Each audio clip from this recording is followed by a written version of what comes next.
And welcome back. Ken Thompson, Vegas Runner. Another edition of pregame.tv as we give you out some free winners, hopefully, on this Memorial Day weekend. Talked a little UFC 160. Now we're going to take it to the ice. My Rangers with a improbable victory last night after being down 2-0, coming back, tying things up at 3, getting it into overtime. Lundqvist was outstanding. And then the pass from Nash couldn't have been any better. They get the game-winning goal. You're not going to beat Tuukka Rask too often, but they were able to get a top-shelf goal and avoid elimination at least for another day. Vegas Runner, talk to me a little bit about this Boston Bruins team, a team that showed the resiliency against Toronto, down 4-1 with the improbable comeback, but they have parlayed that into a 3-1 lead over the Rangers. And the Rangers did the improbable. I could have said it better myself.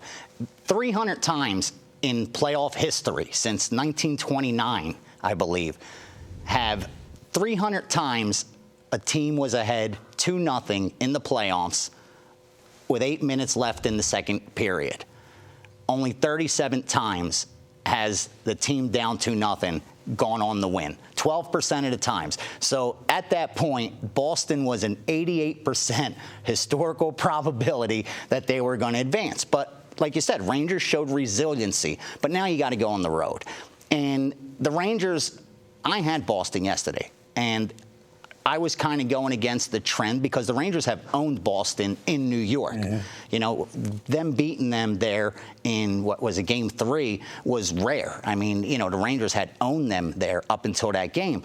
But now you're going to Boston, and it's kind of flip-flops now. I mean, if you look during the season, Rangers had a losing record on the road. Boston was one of the more dominant teams, 16-5 at home, winning over 75% of their games. So it's a tough place for anyone to win, let alone a veteran team that I think really knows they're not going to win this series. I mean, sure, you want to extend it to Game 6 and bring it back to New York and have a shot to it for a Game 7, but I think if they find themselves behind 1-0 or 2-0 like they did at home, I don't think you're going to see resiliency. That's the thing, though. But they have Lundqvist. The other thing they have going for them, if they can get the first goal, those Boston fans, as great as it is to have the home ice advantage, when you're in New York or Boston, those fans feel a little uneasy. They've seen it happen. And for the Bruins, just a couple years ago, they blew a 3-0 lead against the Flyers. And let's Toronto beat them twice in Boston.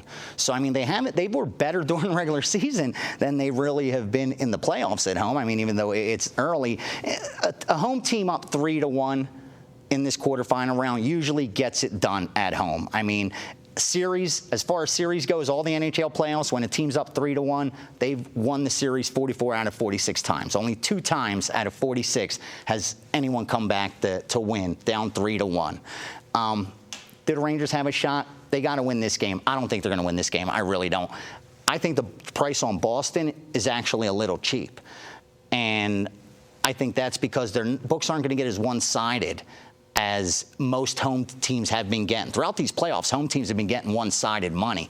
But in this series, that hasn't been the case. Even when they were playing at Boston, when Boston won Game 1, money came in on the Rangers on Game 2. Right. When Boston went up 2-0, money came in on the Rangers on Game 3. Then money came in on the Rangers on Game 4, not to get eliminated. Right. I think Game 5, the momentum's still going to be with the Rangers as far as the betting window goes. So I think you're getting a little bit of a good price for a home team that has a chance to close it out and definitely doesn't want to go back to New York for a Game 6. As good as Lundqvist and in the NHL playoffs, a goalie could take you all the way to the Stanley Cup, and you could win that cup if he's, red hot.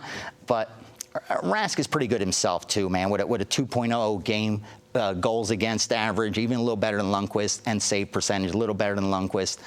I just like Boston at home, man. Vegas Runner making it official that my Rangers are going to be done after tomorrow. Doesn't surprise me, though, the way they've played and the way that Garden crowd was in Game 3. I've never seen a subdued crowd like that. In New York. Down 2-0 to try and be that, that seventh man out there for the hockey team. They weren't there, and they were fortunate they got the Game 4 to push it to Game 5, and I think they'll be done. I agree with you. We got another game to bet. That's the good thing. Yeah, I'll tell you what. I'm kind of bummed, but, At least you're going to cheer, man. You're cheering your Rangers. At least they're not losing to the Devils or the Islanders. Could be worse. I can live with it.